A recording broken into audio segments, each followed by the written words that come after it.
Hello everyone, a very good morning to all of you. Welcome again to our Vidya Vihar family. So we are back again with the first lecture of the day that is based on current affairs MCQ based. So इसके ठीक बाद जो आपका lecture आता है the Hindu editorial vocab का आता है और उसके ठीक बाद आता है डेली करंट अफेयर्स होगा जिसमें हम लोग the Hindu, all India radio और पीआईबी से वैसे न्यूज जो कि आपके एग्जाम पॉइंट ऑफ व्यू से रिलेवेंट है उसको हम लोग डिस्कस करते हैं। चलिए इसके ठीक बाद वो लेक्चर आ जाएगा। सो जो जो इस लेक्चर को देख रहे हैं वो लोग उस लेक्चर को भी जाकर देखें अगर आप किसी एग्जाम की तैयारी कर रहे हैं तो आज जो हम लोग डिस्कस करने वाले 20th ऑफ अगस्त 2020 के कुछ एक इंपॉर्टेंट न्यूज को डिस्कस करने वाले जो एग्जाम पॉइंट ऑफ व्यू से हमारे लिए रेलेवेंट है। तो सबसे पहला जो न्यूज है हमारा कि आईपीएल का न्यू टाइटल स्पॉन्सर कौन है। डीएलएफ, पेप्सी, वीवो, ड्रीम 11 ये चार ऑप्शन है। तो इस बार की जो बीडिंग जीती है वो ड्रीम 11 ने जीती है और इन्होंने बीड लगाई थी 222 करोड़ रुपए पर ईयर की। इन्होंने किसको किसको मान दे के ये बीड जीती है? अन अकेडमी और बायजूस, इन दोनों को हराया गया है ड्रीम 11 के द्वारा। इन अन अकेडमी ने बीट की थी 170 करोड़ रुपीज की और बायजूस ने की थी 201 करोड़ रुपीज की। तो इसको हरा के ड्रीम 11 द्वारा 222 करोड़ का ये बीट जीत लिया गया।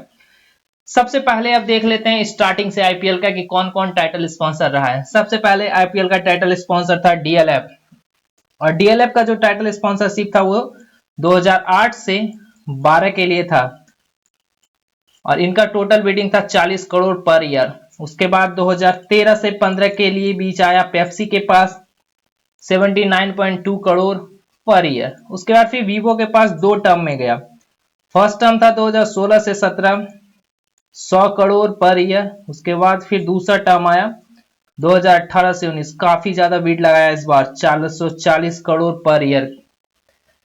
तो इस बार एक तो इंडिया चाइना के बीच रिलेशन ठीक नहीं है, पेंडेमिक के कारण इकोनॉमिक कंडीशन कंपनियों की ठीक नहीं है, सो इसलिए वीवो ने इस बार खींच लिया अपना स्पॉन्सरशिप और इस बार का स्पॉन्सरशिप जो अब किया जाएगा वो ड्रीम 11 द्वारा किया जाएगा।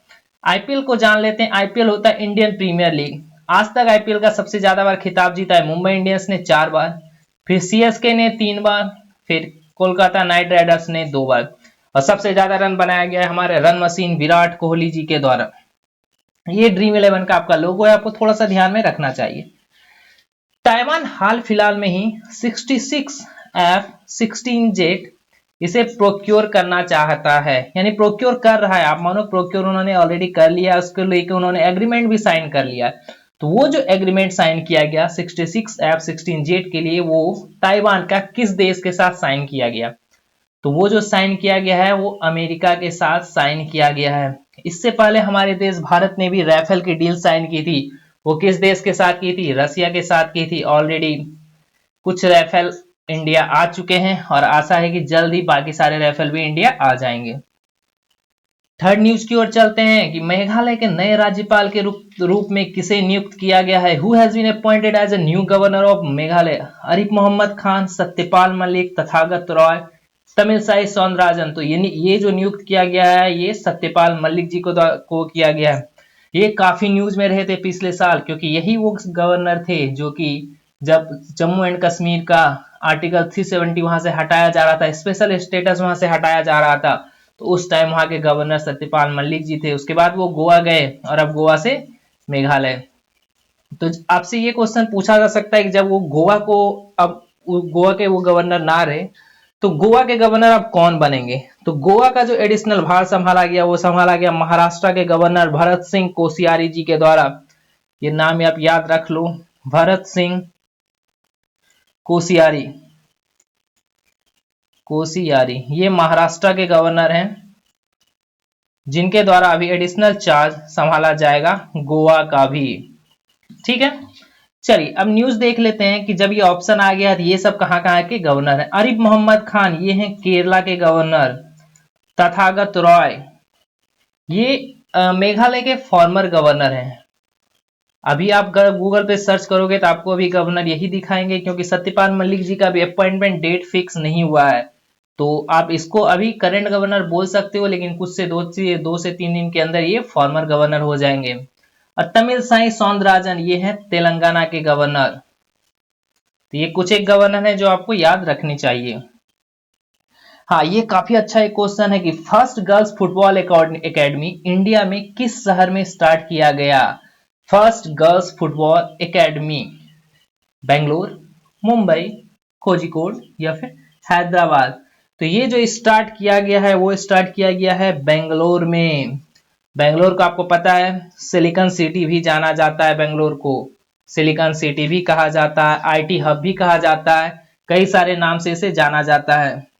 और ये जो स्टार्ट किया गया है first football girls football academy, ये स्टार्ट कराया गया है आरएफसी के द्वारा। आरएफसी का फुल फॉर्म आपका रेबल्स फुटबॉल क्लब। इस क्लब के द्वारा वहां पे फर्स्ट फुटबॉल एकेडमी, देश में पहली बार महिलाओं के लिए कोई फुटबॉल एकेडमी, लड़कियों के लिए कोई फुटबॉल एकेडमी शुरू की गई है। तो ये तो हो गया बेंगलोर के बारे में। अब देख लेते हैं कि हाल फिलहाल में मुंबई, कोझिकोड या हैदराबाद क्यों न्यूज पे था। तो मुंबई जो हाल फिलहाल में न्यूज था, ट्रैफिक सिग्नल पे पर फीमेल आइकॉन यूज करने वाला फर्स्ट सिटी बना, यानी कि इसने ट्रैफिक सिग्नल पे फीमेल आइकॉन को यूज किया था। तो ये इसलिए मुंबई इस मामले में फर्स्ट सिटी बना था। हैदराबाद, यहाँ पे देख सकते हैं ट्रैफिक आइकॉन, वो भी फीमेल को यूज करने में ये फर्स्ट सिटी बना था इंडिया का। कोझिकोड, यहाँ पे फर्स्ट, काफी इंपॉर्टेंट ये न्यूज है, first international women trade centre खोला गया। First international women trade centre Kozhikode में खोला गया। और हैदराबाद सीसीटीवी की निगरानी रखने में फर्स्ट स्थान पे रहा इंडिया में, फर्स्ट सिटी इन इंडिया। और वर्ल्ड में ये कौन है, वर्ल्ड में चाइना की एक सिटी है। चलते हैं नेक्स्ट न्यूज की ओर। Whose name is announced as new vice president of ADB. ADB के नए उपाध्यक्ष के रूप में किसके नाम की घोषणा की गई है। और एडीबी का जो आपका फुल फॉर्म होता है, देख लेते हैं इसका full form, Asian development bank, ठीक है, एशियन डेवलपमेंट बैंक। और इसका जो हेड क्वार्टर्स है वो है आपका मनाली, फिलीपींस में। नाम आप याद रख लीजिएगा, मनाली फिलीपींस में इसका हेड क्वार्टर है। और अब आपको बताना है कि अभी हाल फिलहाल में न्यू वाइस प्रेसिडेंट इसका अनाउंस किया गया, तो वो किसे अनाउंस किया गया है। ऑप्शन में अशोक लवासा, गिरीश चंद्र मुर्मू, डॉक्टर प्रदीप जोशी या फिर मसत्सुगु असाकावा। ये किसे नियुक्त किया गया है, अभी नियुक्त नहीं किया गया, बस उसके नाम की घोषणा की गई है। तो ये जो घोषणा की गई है अशोक लवासा जी का नाम का घोषणा की गई है, जो कि फॉर्मर, अब आप फॉर्मर बोल सकते हो क्योंकि उनका resignation as election commissioner of India president के द्वारा स्वीकार कर लिया गया। ये former election commissioner of India थे, जिन्होंने जैसे ही उनके नाम की घोषणा की गई वाइस प्रेसिडेंट ऑफ एडीबी के लिए, उन्होंने इलेक्शन कमिश्नर के पोस्ट से रेजिग्नेशन प्रेसिडेंट को थमा दिया था, जो कि अब एक्सेप्ट कर ली गई है। वो एक आईएएस ऑफिसर थे, थोड़ा सा उनके बारे में जान लेते हैं। वो 1980 बैच के आईएएस ऑफिसर थे और वो इलेक्शन कमिश्नर भी थे। और अभी 2021 में जब चीफ इलेक्शन कमिश्नर का टर्म पूरा होने वाला है, तो उसके बाद जो सबसे बड़े प्रतिद्वंदी थे, कि सबसे बड़े जो कैंडिडेट आप बोल सकते हो चीफ इलेक्शन कमिश्नर के रूप में, वो अशोक लवासा जी को ही देखा जा रहा था, बट उन्होंने इसे छोड़कर एडीबी के वाइस प्रेसिडेंट पोस्ट को संभालने की घोषणा की है। चलिए अब देख लेते हैं गिरीश चंद्र मुर्मू जी क्या है। ये हाल फिलहाल में सीएजी नियुक्त किए गए हैं, controller and auditor general of India, controller and auditor general of India. Doctor Pradeep Joshi chairman of UPSC, ये भी न्यूज मैंने कवर किया है, यूपीएससी। एंड मसत्सुगु असाकावा, जैसा कि मैंने बोला कि अशोक लवासा को वाइस प्रेसिडेंट बनाया गया है, तो मसत्सुगु असाकावा जो है एडीबी के प्रेसिडेंट है। ये नाम से आपको पता चल रहा होगा कि ये जैपनीज नाम है। और अभी तक जो एडीबी के प्रेसिडेंट बनाए जाते हैं हमेशा जैपनीज ही रहते हैं। क्यों, क्योंकि वहां उस बैंक का सबसे बड़ा शेयर होल्डर जो है वो जापान है, और सबसे ज्यादा बोरोइंग करने वाली कंट्री है चाइना, इंडिया, पाकिस्तान। और सबसे बड़ा शेयर होल्डर जो है वो जापान सबसे बड़ा शेयर होल्डर है एडीबी का, इसलिए वहां के प्रेसिडेंट हमेशा जापानीज ही रहते हैं। चलते हैं नेक्स्ट न्यूज की ओर कि ग्रामीण कल्याण रोजगार योजना के तहत भारत इंडियन रेलवे ने कितने राज्यों में रोजगार का सृजन किया है। ये न्यूज मैंने कल डिस्कस किया था कि ग्रामीण कल्याण रोजगार योजना क्या होता है ना, कि इंडिया में जो ज्यादा से ज्यादा माइग्रेंट वर्कर्स है वो 6 राज्यों से बिलोंग करते हैं। उन 6 राज्यों के माइग्रेंट वर्कर्स जो बाहर से अपने घर वापस आ गए हैं, उन लोगों के लिए अपने घर के आसपास ही रोजगार को जनरेट करना, उसी योजना का नाम दिया गया ग्रामीण कल्याण रोजगार योजना। इस योजना के तहत इंडियन रेलवे के द्वारा एम्प्लॉयमेंट उन्हें दिया गया। तो ये आपको बताना है ये कितने स्टेट्स के लोगों के लिए था। मैंने गलती से आंसर भी बोल दी, 7, 6, 8, 4। तो ये 6 स्टेट के लिए था। और वो स्टेट कौन कौन सा था ये आपको ध्यान में रखना है। UP, Bihar, Jharkhand, MP, Orissa, Rajasthan. ज्यादा से ज्यादा माइग्रेंट वर्कर्स जो रहते हैं इन्हीं 6 राज्यों के होते हैं। इसलिए ग्रामीण कल्याण रोजगार योजना का मेन फोकस अभी इन्हीं 6 स्टेट्स के लिए है। इसके अंतर्गत 12 मंत्रालय शामिल हैं, जैसे कि इंडियन रेलवे के साथ साथ इसमें 12 और मिनिस्ट्री भी शामिल हैं। इस अभियान को, इस योजना को जो बोला जा रहा है कि 125 दिनों तक चलाया जाना था। और इसका टोटल आवंटन जो किया गया था, टोटल बजट जो इसका डाला गया था, वो टोटल बजट था 50,000 करोड़ रुपीस का। इतना का इसका टोटल बजट था। और नरेंद्र मोदी जी के द्वारा इसे जून 2020 में वीडियो कॉन्फ्रेंसिंग के द्वारा शुरू किया गया था। मैंने आपको बताया क्यों शुरू किया गया था, माइग्रेंट वर्कर्स के लिए। नेक्स्ट न्यूज की ओर चलते हैं कि हाल फिलहाल में Atal ranking of institution on innovative achievements का रैंकिंग जारी किया गया।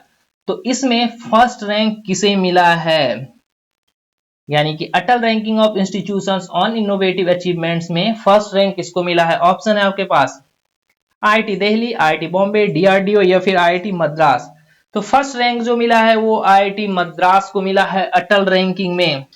और ये जो इस बार अनाउंस किया गया है वाइस प्रेसिडेंट जी के द्वारा रिलीज किया गया है। ये रैंकिंग इस बार वाइस प्रेसिडेंट के द्वारा रिलीज की गई और इसे लॉन्च किया गया था ministry of human resource development, जिसको कि एजुकेशनल मिनिस्ट्री भी अब बोला जाता है।